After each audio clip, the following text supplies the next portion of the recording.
Donc nous allons installer pour cette table ronde Monsieur le Président de la Fédération française d'équitation, Frédéric Bouix, Déborah Bardou qui nous revient, Virginie Lamotte cette fois-ci pas toute seule mais en groupe, qui représente l'Agence nationale pour le sport, du sport, pardon, j'ai été un peu vite, excusez-moi, et Monsieur Olivier Pavie.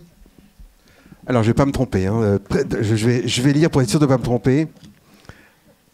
Alors, c'est pas par ordre alphabétique, non, mais je vais trouver. Non, administrateur de la Ligue contre le cancer de la région. Alors,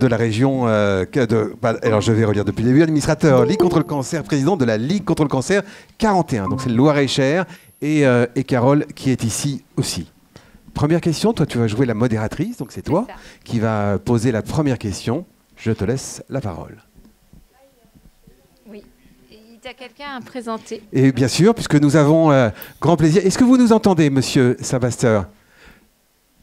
Nous entendez-vous? Bonjour. Voilà. Nous avons grand plaisir à vous recevoir ici. Donc, je vous présente monsieur le député Saint-Pasteur, député de Gironde. Et je crois qu'actuellement, vous nous entendez bien? Alors, je vous entends, mais je ne vois rien. Donc, c'est assez perturbant parce que j'ai cru comprendre que vous avez une audience très nombreuse. Oui. Alors attendez, on va leur faire un peu de bruit, s'il vous plaît. Je suis certain qu'ils sont très attentifs, vous inquiétez pas. D'accord, donc vous avez entendu les applaudissements? Non, mais je ne me vexe pas. Alors attendez, oui, voilà. Voilà, c'est bon. Alors, c'est parfait. Il y a la fenêtre pop-up au milieu qu'on peut... En tout cas, je ne serais pas impressionné par la foule que je ne vois pas et que je n'entends pas. C'est déjà un signe positif. Alors, attendez, monsieur le député, on va tourner quelques instants la caméra vers le public qui, à l'annonce de votre venue, était complètement en délire. Je dis, merci. Merci. Bonjour à toutes et tous. Alors, monsieur le député, je crois que vous êtes en train actuellement de travailler sur un projet de loi qui concerne le bien-être animal et la médiation. Pardon, excusez-moi. La médiation animale. Donc, je vais vous laisser la parole pour nous présenter le projet sur lequel vous travaillez actuellement. Je vous remercie. En tout cas, je tiens tout d'abord à remercier la Fédération française d'équitation pour cette initiative et cette invitation qui rejoint en effet une démarche que je porte, qui est une proposition de loi. L'initiative est portée par un député qui est en cours de définition et qui a donné lieu à de nombreuses auditions, rencontres, dont la Fédération française d'équitation. Alors, pour contextualiser les choses, peut-être le fait générateur de cette démarche est assez fortuit et il mérite d'être évoqué.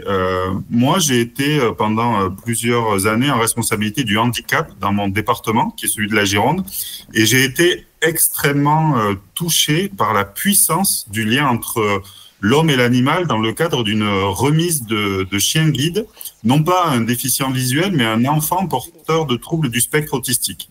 Et en échangeant avec ses parents, ils m'ont expliqué que l'animal était un labrador, dans le cas d'espèce, était la seule chose qui parvenait à maîtriser et à contenir en fait cet enfant qui malheureusement, parce qu'il y a des troubles de l'interaction sociale qui sont assez importants dans le champ de l'autisme, mais bon, c'est pas l'objet de cette rencontre, et donc ça avait une plus-value exceptionnelle. J'ai la chance aussi d'avoir une fille qui est passionnée d'équitation, d'avoir vu des démarches qui sont portées par la FFE, notamment dans les quartiers, à l'attention des femmes qui sont malheureusement victimes de violences conjugales. Et donc tout ça s'est rejoint et en creusant un peu le sillon, j'ai constaté que beaucoup d'initiatives étaient portées, de nombreuses sont extrêmement vertueuses, mais que nous étions face à un secteur qui était assez peu connu, assez peu normé, assez peu régulé, et qui pouvait faire l'objet d'améliorations et d'une meilleure prise en charge, notamment dans le cadre de la médiation animale plus spécifiquement dans un parcours de soins, puisque la porte d'entrée qui a été la mienne était celle de la prise en charge et de l'accompagnement des personnes en situation de handicap.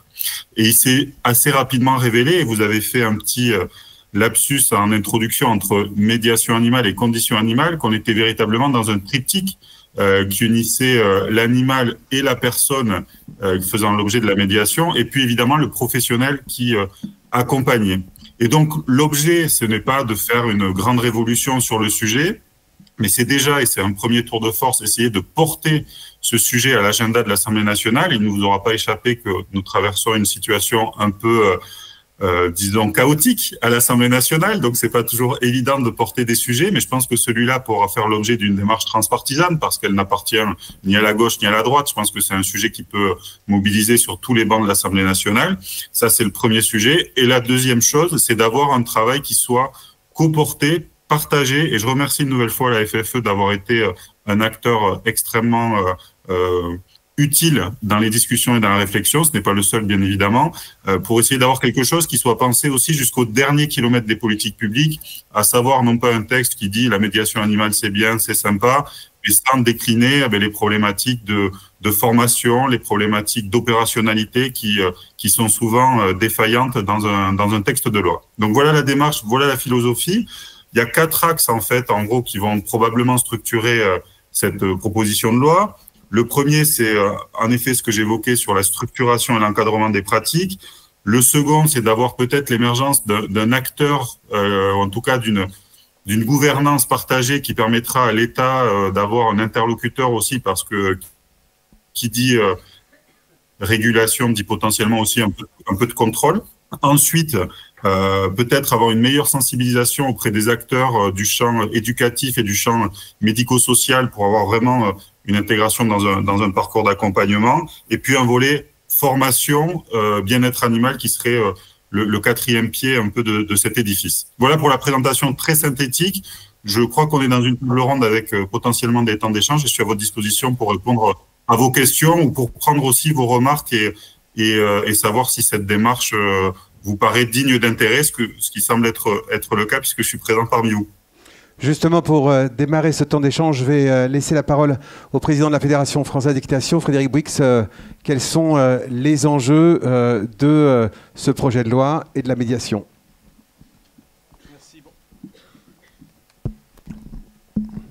Merci. Bonjour, monsieur le député. Merci pour votre présence.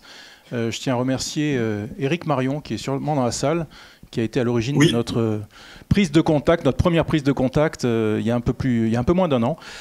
Et par la suite, effectivement, on a eu l'occasion d'échanger sur vos travaux qui aujourd'hui vont prendre la forme de la proposition que vous venez de nous exposer.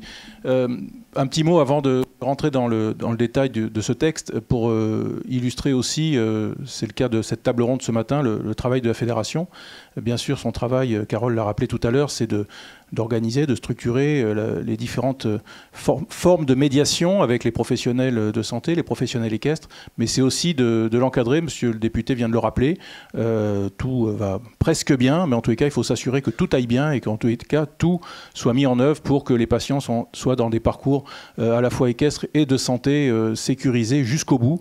En tous les cas, la préoccupation de la Fédération avec d'autres acteurs publics, je tiens à souligner également les travaux de l'IFCE, c'est d'aller jusqu'au bout et puis sans vouloir ultra réglementer les choses, mais en tous les cas d'encadrer un peu mieux ces activités de médiation. Les encadrer d'une part par la connaissance scientifique, on reviendra dessus au cours de ces 2 journées, sur les différents travaux de recherche qui sont financés, et puis l'encadrer également sur les compétences requises pour les différents acteurs qui interviennent. À ce propos, je l'ai dit ce matin en introduction, au niveau de la Fédération, on est extrêmement attentif, presque jaloux, en tous les cas pour que le Poney Club, le centre équestre, le centre de tourisme équestre, reste au cœur du dispositif de médiation. Aujourd'hui, on a vu la multiplication, Carole le rappelait également, tous les matins dans la revue de presse, il y a un article sur l'équithérapie, la médiation, le contact, le soin, ainsi de suite. Et la plus grande erreur, ça serait que ces choses-là échappent aux professionnels équestres que vous êtes pour la plupart. Le rôle de la Fédération, c'est bien sûr de préserver leurs activités. Ils ont été à l'origine de leur structuration pour beaucoup d'entre eux. Et aujourd'hui, ces activités, même si on a vu qu'on devait compléter les parcours équestres par des parcours de soins, par du multi-acteur, par de la complémentarité. Mais on doit être extrêmement vigilant. En tous les cas, c'est ce à quoi s'efforce la fédération, que ces activités elles restent dans le champ de nos adhérents, qui doivent évoluer aussi, on l'a vu, on l'a entendu, et beaucoup se forment en ce sens. Et puis derrière ça, il y a un sujet de bien-être animal, et je crois que Déborah Bardou reviendra dessus tout à l'heure, parce qu'au-delà de la sécurité des patients, il y a aussi l'utilisation et la sécurité des équidés qui sont mis à disposition, en tous les cas partenaires de ces activités de soins ou de médiation. Pour en venir un peu plus dans les travaux de Monsieur le député, effectivement, on a fait partie des structures auditionnées aux côtés d'autres. Alors, quand on dit médiation animale, c'est pas que médiation équine, il y a d'autres animaux qui sont utilisés en médiation. On aura peut-être l'occasion d'aborder un peu plus tard. En tous les cas, effectivement, le premier sujet est un sujet d'encadrement du champ de l'activité, et c'est des travaux que la Fédération a débuté avec la formation de médiateurs équins ou l'initiation à la médiation. On parlait aussi tout à l'heure de brevets fédéraux qui viennent compléter la formation de nos enseignants d'équitation. Et en tous les cas, ça sera probablement, on l'espère, en tous les cas, une des formes du projet et la tournure qu'il prendra.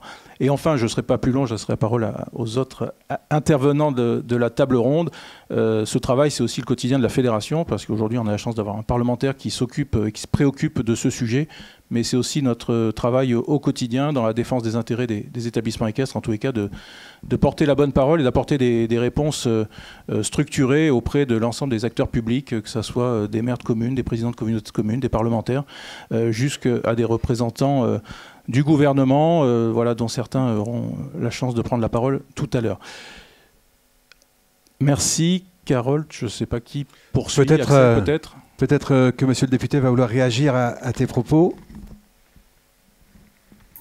Je suis assez favorable à ce que la parole circule, mais je partage le constat initial, c'est qu'on a à peu près aujourd'hui plus de 150 formations ou initiatives qui sont recensées. On a un paysage qui est extrêmement hétérogène, et ce sur quoi en fait il faut peut-être porter son attention, c'est s'il arrive ou s'il advient qu'il y ait des cas de maltraitance animale ou des cas de prise en charge sous un vocabulaire médiation animale, zoothérapie qui sont absolument pas conformes à ce qui doit être fait, ça portera préjudice en fait à l'ensemble des acteurs qui font bien le travail.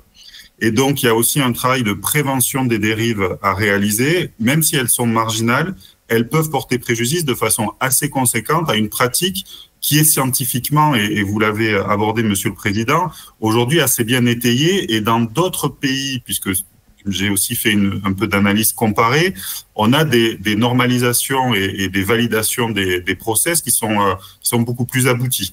Donc, c'est aussi une volonté de prévenir, ou en tout cas de se prémunir de pratiques qui pourraient jeter l'opprobre sur toutes les bonnes pratiques qui sont réalisées dans les centres équestres ou dans d'autres types, avec d'autres animaux sur la question de la médiation. Et je laisse la parole aux autres invités, bien évidemment. Carole, on va te laisser jouer ton rôle de médiateur. Donc, il me semble que ça serait important que chacun puisse se présenter, que Virginie, toi, tu puisses te présenter. Je vais juste rebondir sur ce qui a été dit. Effectivement, c'est ce que je vous ai dit tout à l'heure. Là, il y a vraiment une importance à se rapprocher les uns des autres. Les poneys clubs et centres équestres ont une cavalerie qui est formée. Ils ont des professionnels compétents qui se forment. On l'a vu autour de la formation médiateur équin. La fédération a développé cette formation depuis de nombreuses années. Se termine là aujourd'hui justement la 4e promotion avec moitié de professionnels équestres, moitié de professionnels soignants, sanitaires, médico-sociaux qui se forment ensemble. Et je crois qu'ils incarnent vraiment les activités de demain et comment travailler ensemble, parce qu'ils se forment et chacun vient s'enrichir des compétences de l'autre.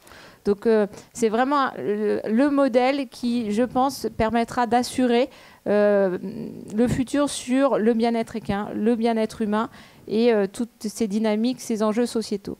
Alors Carole, peut-être toi aussi te présenter auprès de monsieur le député. Donc oui, je peux me présenter, mais on a eu l'occasion d'échanger avec le collaborateur de monsieur le député. Donc moi, je suis Carole Yvon Galou. Donc je suis la référente nationale cheval et diversité pour la Fédération française d'équitation. Donc en charge du développement des activités de médiation et du para-équestre sur l'ensemble du territoire. Je te passe la parole, Virginie, et puis si tu veux présenter l'ANS dans ces enjeux. Qu'est-ce que l'ANS déjà, pour ceux qui ne la connaissent pas, et comment on travaille ensemble, comment vous travaillez avec les fédérations. Et voilà, à toi. Bonjour à tous, donc je me présente Virginie Lamotte, je suis conseillère développement à l'Agence nationale du sport que j'ai rejoint dès sa création en 2019. L'Agence nationale du sport avait pris la suite sur sa composante développement du CNDS que certains d'entre vous avaient connu, le Centre national pour le développement du sport. Mais l'agence, depuis 2019, c'est plus que des enjeux de développement. On a deux jambes, on va dire, la jambe sur le développement des pratiques que je vais vous présenter plus en détail et le volet haute performance olympique, paralympique, mais pas uniquement pour ces disciplines-là, aussi pour toutes les disciplines reconnues de haut niveau. Sur le volet de développement des pratiques, on accompagne chaque année par l'ensemble des dispositifs, que ce soit des dispositifs gérés directement par l'agence au plan national ou en lien avec nos correspondants territoriaux, que sont les services de l'État et les fédérations également sur certains dispositifs. On accompagne plus de 17 000 associations par an, associations locales, comités départementaux, ligues régionales, mais aussi sur certains programmes des collectivités. On accompagne ces 17 000 acteurs, représentent à peu près plus d'une centaine de fédérations, chacune ayant sa singularité, comme la vôtre, où vous êtes dans un environnement très spécifique, très singulier, mais qui fait la richesse de notre mouvement sportif aujourd'hui. Donc sur les différents dispositifs sur lesquels on peut vous accompagner, et la présentation de Carole montrait bien aussi votre singularité au croisement du développement, des enjeux sociaux, des enjeux sociétaux, demain les enjeux qui sont aussi aujourd'hui, mais qui vont être prégnants davantage demain, les enjeux environnementaux, avec comment mettre en œuvre vos projets, comment former les acteurs, accompagner la professionnalisation, toutes ces réflexions que vous avez, et à travers aussi les débats qui ont eu lieu un peu plus tôt ce matin, qui étaient très poussés dans les réflexions, les mises en œuvre, et l'agence est là pour vous aider à les mettre concrètement en œuvre, à déployer des moyens pour mettre en œuvre ces projets, mettre en œuvre ces innovations, parce que les projets, les réflexions que vous menez dans ces interactions humain-cheval, humain-animal, ont beaucoup évolué ces dernières années. Je pense que la manière dont vous travaillez avec le cheval aujourd'hui a beaucoup évolué, avec l'humain aussi, l'athlète, le sportif, qui soit tout petit sur le baby poney. Donc, je serai preneuse des vidéos du baby poney. Et jusqu'aux plus anciens d'entre nous, en tant que pratiquants. Et comme tu l'as expliqué, à toutes les étapes de la vie, dans tout son cycle de pratique, quels que soient les besoins recherchés, et qui peuvent évoluer d'une phase à l'autre du parcours. Dans mes fonctions, je suis aussi responsable de la coordination des enjeux de ce que nous, on va appeler à l'agence du parasport, l'accès au sport pour les personnes en situation de handicap, que vous traitez de manière très transversale, avec différents aspects qui croisent plusieurs enjeux de politique publique, de la pratique sportive, de la médiation, mais qui n'est pas un terme que nous, on va utiliser de manière générique à l'agence, qui est très spécifique à votre environnement, du sport santé, ça va croiser certains enjeux de ce qu'on appelle aujourd'hui le sport santé, et c'est cette richesse-là que nous, on a au quotidien. Je suis venue aujourd'hui accompagnée de ma collègue Audrey Lescourt, qui est la référente de votre fédération au quotidien, qui échange avec votre président, avec les différents collègues de la fédération qui sont présents aujourd'hui dans la salle, pour mettre en œuvre et mettre à disposition les moyens de l'agence dans la mise en œuvre du projet fédéral de la fédération, que ce soit via le national ou le territorial, pour vos projets à vous au quotidien. Donc pour parler concrètement, ça peut être le développement d'une nouvelle activité, ça va être embaucher un nouvel éducateur ou un agent de développement au niveau d'un comité départemental, développer les pratiques parasportives pour tous les publics. Donc là, on va avoir des appels à projets via ce qu'on appelle par exemple les projets sportifs fédéraux, gérés là pour le coup, instruits, organisés par la fédération, campagne 2025 en cours de préparation, les contrats de développement, des appels à projets spécifiques. À l'image, peut-être que certains d'entre vous ont entendu parler de l'appel à projet Impact 2024, qui a été ouvert un peu plus tôt au mois de mars, et qui permet vraiment de financer des projets d'innovation, d'impact social sur les territoires. Donc c'est tous ces éléments-là où voilà, l'Agence nationale du sport est à votre disposition, à votre écoute, par l'intermédiaire parfois de correspondants. Ce ne sera peut-être pas nous toujours en direct, mais par contre pour être à votre écoute, pour trouver les bonnes solutions, les bonnes articulations pour mettre en œuvre vos projets. Et éventuellement faciliter des mises en relation aussi, parce que parfois c'est peut-être pas nous le bon interlocuteur, ça va être peut-être d'autres personnes, d'autres administrations, parce que vous êtes aussi sur un secteur à cheval sur plusieurs administrations, excusez-moi du jeu de mots, j'étais sûre que j'allais le faire, sur plusieurs univers. Et pour le coup, voilà, c'est aussi notre rôle d'être des facilitateurs dans la conduite et la mise en œuvre de l'ensemble de vos projets. Merci Virginie. Tu as parlé d'Impact 2024. C'est effectivement un gros programme que la Fédération a développé grâce à effectivement ce soutien et notamment le programme Cheval et Altérité. Certains dans la salle ont pu mettre en œuvre ce programme sur positionner les activités caisses comme levier d'apprentissage. C'est un programme qui a bénéficié à plus de 2500 enfants sur l'ensemble du territoire parce que toutes les régions ont pu mettre en place un ou plusieurs programmes. Donc, il y a vraiment des actions à mener ensemble parce que ça permet ce maillage vraiment territorial au plus proche des besoins des bénéficiaires. Oui, tout à fait. Impact 2024 qui était conduit en lien avec le fonds de dotation Paris 2024, aujourd'hui qui est intégralement repris dans le cadre des dispositifs légués à l'Agence nationale du sport, avec d'autres dispositifs comme, alors pour le coup, Impact Savoir Nager, hein, qui va un petit peu moins vous concerner pour l'apprentissage de la natation des jeunes enfants. C'est bien aussi, hein. Ouais, mais là, pour le coup, les chevaux ne sont pas éligibles en termes de public bénéficiaire, mais on y réfléchira peut-être pour cette prochaine variante. Et le dispositif aussi Terre de jeu, là, pour le coup, davantage vers les collectivités qui sont engagées dans le développement de la pratique sportive et la transmission de l'héritage Paris 2024, où on a tous vibré à la fois sur le volet olympique et paralympique l'année dernière et qu'on va tâcher de faire vivre à travers ces dispositifs légués à l'agence, mais aussi ailleurs, parce qu'on est aussi en pleine semaine olympique et paralympique dans les écoles. Donc c'est aussi important de transmettre ces notions voilà, d'héritage par le sport aux enfants et de façon à ce que les habitudes se prennent le plus tôt possible. Et c'est ce que vous faites aussi dans vos clubs. Merci. Je vais passer la parole à Monsieur Pavie. Vous êtes président de la Ligue contre le cancer du Loir-et-Cher, mais aussi administrateur à la Ligue nationale.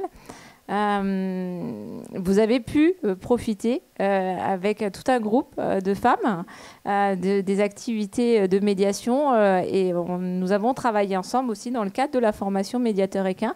Vous êtes venus apporter vos connaissances et puis pouvoir faire bénéficier à ce groupe de femmes l'après-midi sur le parc équestre fédéral de séances de la découverte de la médiation. Je voulais savoir comment vous avez perçu, comment aussi l'importance d'avoir des compétences, ça a permis de sécuriser, c'est ce que vous m'avez dit. Donc si vous pouviez le partager aujourd'hui. Bien, merci. Bonjour à toutes et à tous. Merci beaucoup, Monsieur le Président. Merci, Carole.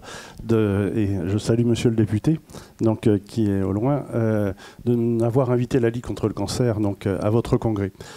Alors, ça peut paraître un peu iconoclaste, hein, puisque vous avez là donc, une thématique sur, je dirais, l'équithérapie et que vient faire un malade du cancer au milieu de tout ça. Eh bien, c'est ce que disait Carole tout à l'heure, c'est la complémentarité justement de l'ensemble des éléments. La Ligue contre le cancer, c'est 103 comités sur l'ensemble de la France, donc on a un point commun aussi, on est une fédération. Et notre mission, bien sûr, vous le connaissez, c'est de financer la recherche, puisqu'on est le premier financeur privé. Hein, donc nous, on ne vit que de dons et de legs. On n'a aucun subside public pour ces missions.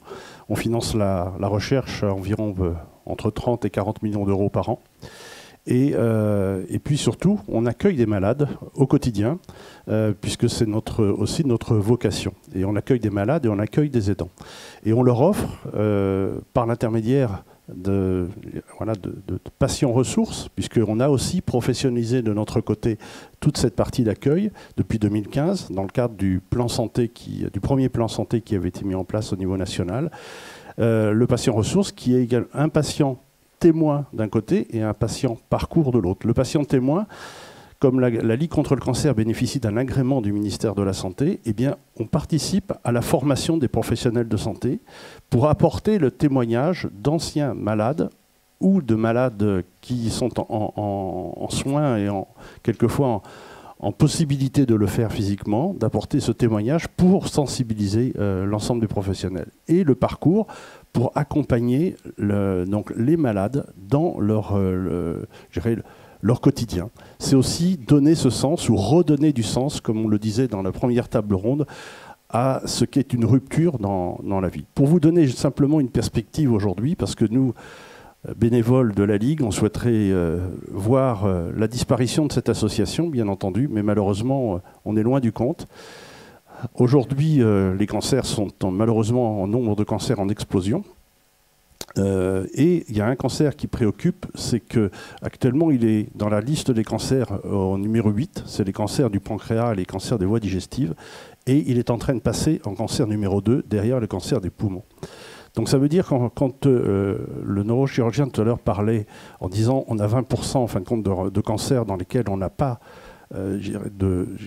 c'est des cancers génétiques, ça fait partie malheureusement, il y a un actif et un passif quand on est, et on est inégaux sur cela. Par contre, 80% des cancers sont d'origine autre, et notamment liés à notre nutrition, liés à l'environnement, liés à l'évolution aussi donc des problèmes environnementaux que vous indiquez. Et aujourd'hui, on sait très bien que le cancer du pancréas, des voies digestives et autre chose est lié à l'environnement et notamment, malheureusement, à la présence de pesticides dans énormément d'éléments de la chaîne alimentaire. Donc ça veut dire qu'on va s'adresser à un public dans les prochaines années qui sera très différent du public auquel on s'adressait à l'origine des cancers. Les cancers étaient liés à l'évolution biologique du corps et les cellules, au bout d'un moment, bien évidemment, se mettent en taille. Je ne suis pas du tout scientifique, moi je suis juriste de formation, donc voilà, mais on le voyait. Et moi je le voyais en tant que juriste, et j'ai été notaire pendant longtemps dans ma vie professionnelle, je le voyais quand on accompagnait des familles et bien sûr quand on avait à régler les successions des personnes, et on voyait l'âge des personnes. Aujourd'hui, on va voir des cancers de plus en plus jeunes, et on commence à le voir, et des cancers des personnes de moins de 50 ans. Donc ça veut dire que toute la partie accompagnement des malades est également un enjeu de société, et c'est pour ça qu'avoir un partenariat avec la Fédération française d'équitation pour apporter donc un accompagnement des malades et accompagner ces malades dans le cadre des soins de support, puisque c'est ce qu'on leur offre, nous, Ligue, au quotidien, pour les gens malades, pour les aidants. Au niveau du Loir-et-Cher, on a accompagné un peu plus de 400 malades l'année dernière, environ 200 aidants. On les accompagne dans des soins de support qui leur permettent justement de bénéficier d'un bien-être ou d'un accompagnement, de retrouver du lien social. On les accompagne également sur un plan financier. Et ce que nous souhaiterions, et par la découverte que l'on a faite, grâce à vous, merci encore de nous avoir accueillis, puisque le témoignage des malades qui sont venus était très, très fort, très important, et ils ont trouvé vraiment un moment particulier qu'ils ont découvert et qu'ils ne connaissaient pas, c'est permettre en fin de compte la mise en place d'un nouveau soin de support spécifique à cette maladie. Et on peut le faire en partenariat, bien entendu, avec nos patients ressources, qui sont aussi nos acteurs professionnalisés dans notre secteur. Merci, Monsieur Pavy, sur effectivement l'importance de se rapprocher les uns des autres et de mutualiser nos champs de compétences pour travailler ensemble et être au plus près des besoins de sécurité aussi des deux côtés et des besoins individualisés des personnes atteintes de la maladie du cancer, pardon. Je pensais déjà à Déborah, parce que du coup, je vais te passer la parole. Effectivement, le besoin de sécuriser dans les enjeux sociaux et sociétaux, là, on a parlé beaucoup du patient, du bénéficiaire, il y a le cheval. Quels sont les engagements de la fédération par rapport à ces enjeux de bien-être animal? De nombreuses choses ont déjà été engagées, sont en perpétuelle évolution. Donc, est-ce que tu peux nous dire aussi ton regard par rapport à ces enjeux? Tu es présidente de la commission bien-être animal. Donc, quel est le regard que tu portes? Merci. Avant de parler de manière plus générale sur les actions qui sont mises en place par la fédération, je voulais faire un petit état des lieux sur ce que la science aujourd'hui dit du bien-être des chevaux dans les activités de médiation. Faut savoir que si c'est un sujet qui suscite beaucoup d'intérêt ces dernières années, les études elles ont beaucoup porté sur les bénéfices apportés à l'homme. Et au final, le point de vue de l'animal, il est encore minoritaire dans ces études-là. En tout cas, dans les dernières études qui ont pu être menées, ce qu'il en ressort, c'est qu'a priori, à l'heure actuelle, on ne voit pas de différence, on va dire, en matière de comportement et d'état de stress d'un cheval qui participerait à une activité de médiation par rapport à un cheval qui participerait à une activité équestre autre. En revanche, il y a une étude assez récente qui a été menée par l'Université de Rennes et qui s'est intéressée un peu à l'état affectif des chevaux, à se demander quel était leur bien-être mental. L'étude, elle s'est intéressée très simplement à la manière dont les chevaux spontanément interagissent avec l'homme. Donc en fait, c'est un test qui est tout simple. C'est-à-dire qu'on place un cheval en liberté dans une aire d'évolution avec un humain inconnu qui est avec lui. Et on regarde combien de fois spontanément le cheval va aller interagir avec l'humain. Et là, on s'est rendu compte qu'il y avait une petite différence. Il y avait une différence significative entre les chevaux qui participent à des activités d'équitation classique et les chevaux qui participent à des activités de médiation. Les chevaux qui participent à des activités de médiation interagissaient moins spontanément avec l'humain. Et du coup, ça ouvre à plein de questions qu'il va falloir investiguer. Une des questions, c'est est-ce que c'est une question de sélection? Est-ce qu'on sélectionne les chevaux pour que naturellement, ils restent entre guillemets un petit peu dans leur bulle? Est-ce que c'est une question d'éducation? Ou est-ce que c'est une question de bien-être? Est-ce qu'il y a un bien-être mental qui est altéré ou pas? Et donc, pour répondre à cette question, il y a une seconde étude qui a été menée juste derrière. Et donc là, c'est assez rigolo, on s'intéresse au biais de jugement du cheval. C'est-à-dire, on va essayer de l'interroger pour savoir s'il est plutôt de nature optimiste ou plutôt de nature pessimiste. Et donc, un animal qui est confronté à un stress chronique, il aura tendance à être plutôt pessimiste, alors qu'un animal qui ne l'est pas sera plutôt optimiste. Alors, comment on demande à un cheval s'il est optimiste ou pessimiste? C'est l'histoire du verre à moitié vide, à moitié plein. Donc là, c'est l'histoire du seau, à moitié vide, à moitié plein. Le test, il est simple. On apprend pendant une phase d'entraînement au cheval, par exemple, que si le seau est placé à sa gauche, il y aura toujours des grains à l'intérieur. À l'inverse, s'il est toujours placé à sa droite, il sera toujours vide. Et donc, évidemment, d'un point de vue statistique, on inverse le sens des seaux en fonction des chevaux, etc. Donc, tout ça est standardisé. Et puis après vient l'étape de test, une fois que les chevaux ont appris ça. C'est assez rigolo de voir les vidéos où, quand le seau est placé à droite, le cheval ne bouge même pas. Il a très bien compris qu'il n'y avait rien et il ne fait pas l'effort de faire le déplacement parce qu'il sait pertinemment qu'il n'y a pas de récompense. Et après, quand on veut poser la question au cheval de savoir quel est son état mental, on place le seau dans une position ambiguë, ni à gauche ni à droite, mais au milieu. Et on regarde si le cheval spontanément va se dire « je le tente quand même parce qu'il y a quand même une chance sur deux qu'il y a à manger » ou plutôt « de toute façon, c'est pas la peine que j'y aille parce que ce sera vide ». Et du coup, ce test-là a été fait sur plein de chevaux, une centaine de chevaux. Ce qu'il en ressort, c'est que de nouveau, il n'y a pas de différence entre les chevaux impliqués dans des activités de médiation et les chevaux impliqués dans des activités équestres. Par contre, il y a un léger biais de jugement négatif sur l'ensemble de la population. Ça veut dire quoi? Ça veut dire que potentiellement, que le cheval il participe à des activités de médiation ou d'équitation, il est soumis aux mêmes contraintes de vie à l'état domestique. Et donc, ça veut dire qu'il y a un point d'attention qui est crucial, qui est le même, quelle que soit l'activité que fait le cheval, c'est quelles sont ses conditions de vie, puisqu'on a bien vu depuis ce matin que si ces conditions de vie ne sont pas adaptées, il ne sera pas apte à aider l'humain et à jouer son rôle de médiateur. Donc voilà, c'est un premier point qui, pour résumer, en fait, un cheval de médiation, c'est un cheval, quoi, donc il a les mêmes besoins que tous les autres. Donc ça, il faut le garder à l'esprit. La deuxième chose, on parlait de formation tout à l'heure, et je plus sois quand on dit qu'il faut continuer à se former. Je me mets dans le paquet pour tout le monde. Il y a une étude actuellement qui est cofinancée par le fonds de dotation de la Fédération Equiaction, qui s'appelle Happy Athlete. Et cette seconde partie d'étude, elle s'est intéressée à savoir si nous, les humains, on était bons à décoder les expressions faciales des chevaux. Et on pense tous que oui, on est très bons, évidemment. Surtout nous qui travaillons avec les chevaux, il n'y a pas de raison qu'on ne le soit pas. Et peut-être que vous avez vous-même participé à cette étude participative où vous aviez un site internet à aller consulter avec des photos et vous deviez classer les photos selon vous si c'était une émotion positive, négative, intense ou pas intense. Et en fait, ce qu'on se rend compte, c'est que l'humain, de manière générale, est assez bon pour détecter une émotion positive de basse intensité, un cheval qui est dans le confort, ça on sait bien le voir. On est assez bon pour détecter une émotion négative de forte intensité, un cheval qui a très peur, qui est très énervé, ça on est bon.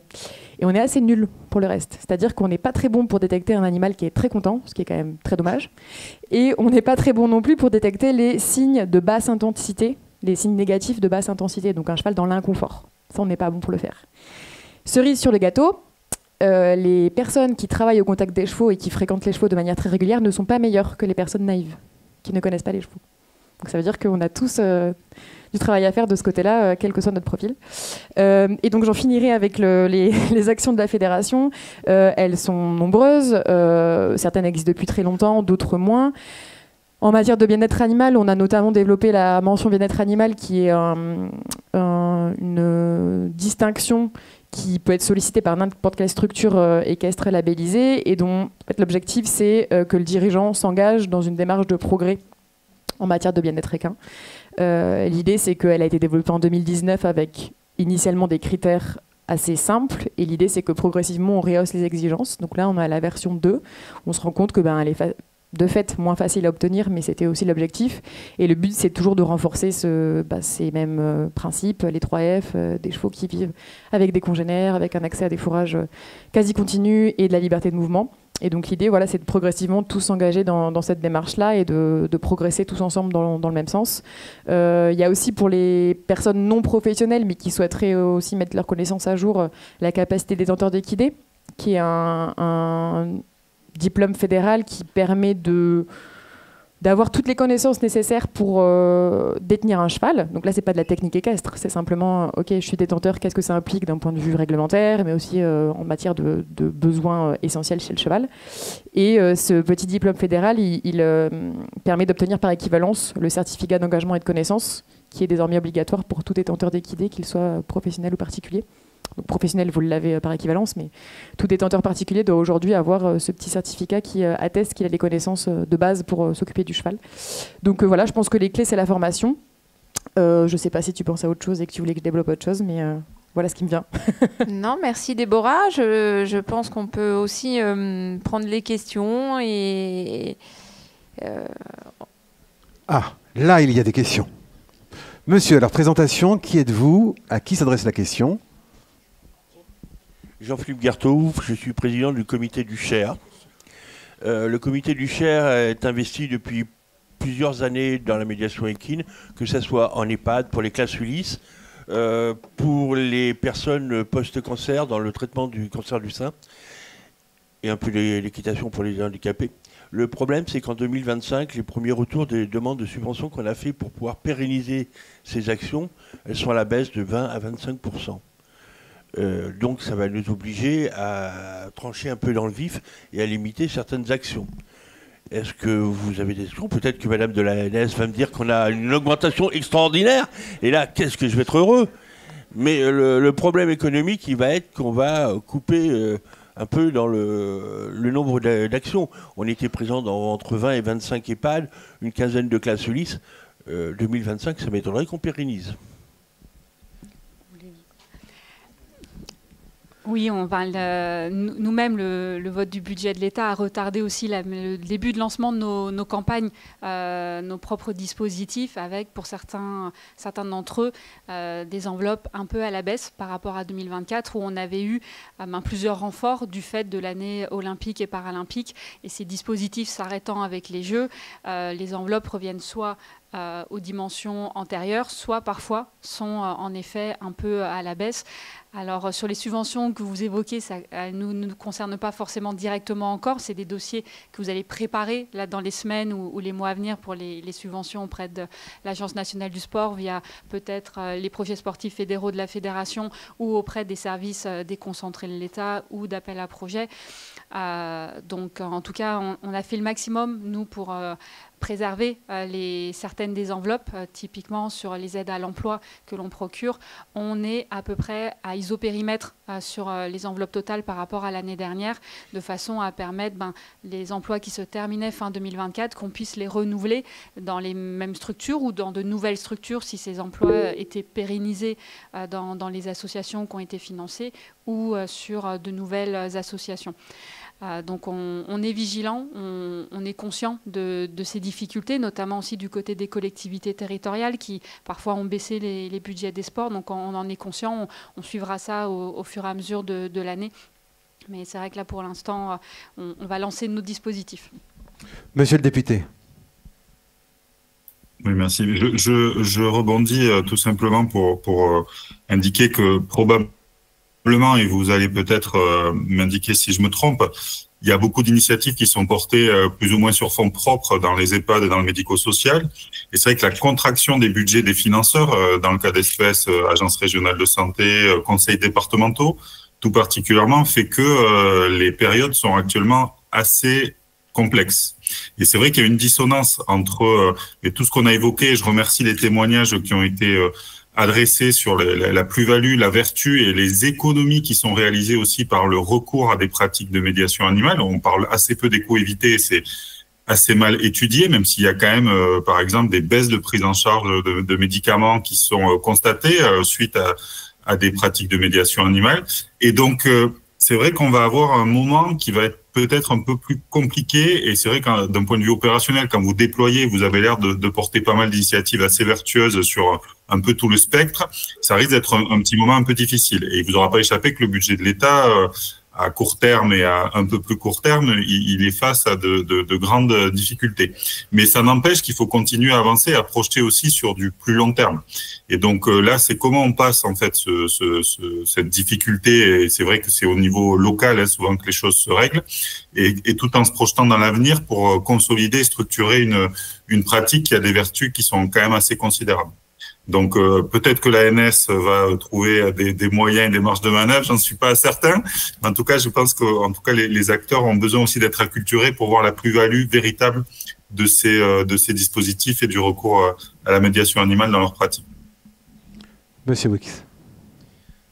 Oui, merci Monsieur le député. Juste pour compléter, pour répondre à Jean-Philippe, en partie, en complément de l'ANS, que je tiens à remercier en tous les cas pour toujours avoir été à l'écoute des projets de la fédération qui sortent un peu du cadre habituel des fédérations sportives, car on a souvent priorisé des projets effectivement innovants, portés par nos comités régionaux et départementaux, et effectivement toute la partie médiation avait un regard tout particulier de la part du comité d'évaluation. Vous savez que les dossiers du projet sportif fédéral sont évalués par la Fédération française d'équitation. Nous accueillerons d'ailleurs à ce titre la présidente de l'agence demain avec son autre casquette de président du comité paralympique. Juste pour revenir, effectivement, on l'a tous vu au quotidien, que ce soit dans le sport ou ailleurs, dans la culture, les finances publiques s'amenuisent, et en tous les cas, c'est aussi le moment de voir comment on peut réussir à cofinancer ces opérations. Effectivement, aujourd'hui, ça repose essentiellement sur le privé. Quand on dit sur le privé, le premier financeur, souvent, c'est l'opérateur lui-même qui ne vend pas cette prestation. Je pense à tous les dirigeantes et dirigeants qui sont dans la salle. Ils ne vendent pas forcément la prestation, le prix qu'elle coûte. Et donc, il faut bien l'avoir en tête, les premiers financeurs de ces opérations de médiation. C'est également le cas dans le cas de l'équitation scolaire ou d'autres formes d'accompagnement de politique publique. Et puis, on a un deuxième volet. La fédération l'a expérimenté, voilà, et elle continue. On a parlé tout à l'heure d'Equiaction, qui est le fonds de dotation de la Fédération française d'équitation.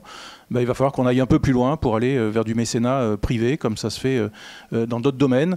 Je pense que c'est pas le représentant de la lutte contre le cancer qui va me contredire, et en tous les cas, voilà, c'est aussi une autre façon de travailler que nous allons devoir aborder. Et voilà, je remercie encore les dirigeants d'Equiaction et les permanents présents qui, dans ce cadre-là, accompagnent déjà des projets au gré des dons reçus, mais en tous les cas, sachez que les mécènes, autant ils peuvent se désintéresser assez facilement de toute la chose sportive de haut niveau, autant ils sont assez à l'écoute de tous les projets autour de la médiation animale ou du RSE au sens large.